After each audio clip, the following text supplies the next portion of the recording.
nice and gently.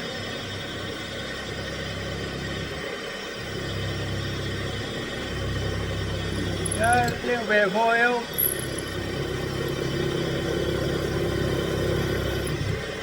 And there's the centre. Swap that out to 6.8, which is the drill size for M8 thread. A little bit fast that is.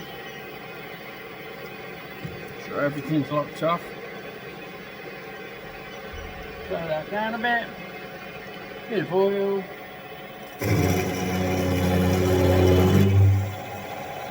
There we go. Lovely job there.